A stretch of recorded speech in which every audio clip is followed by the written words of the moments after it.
බලමු අපි ලංකාවේ සරාගීමේ නිලියෝ පියුමි හංසමාලි අක්කා අපි දාමු එයා පහට දාමු ඉස්සරහට කවුද දන්නේ නැහැ ඉන්නේ යුරේනි අක්කා එයාව දාමු 6ට නේ පියුමි හංසමාලි අක්කට වඩා චුට්ටක් තියෙනනේ එයාන එච්චර සරාගී නෑ බලමු මෙයාව දාලා 8ට 90 ගණන් වල කොල්ලොන්ගේ එකම හීනේ මචං අපි එයාව දාමු 4ට අඩෝ මෙන්න යකෝ මිනි කූපර් එකක් 3ද 2ද 3 මෙයාව දාමු අපි 9ට මේක නම් මතක නෑ මට පූජා 7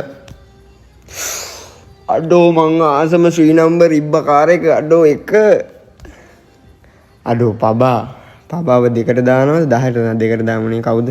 අයියෝ ඒක 2ට එන්න ඕනේ මචං ලැම්බෝගිනිය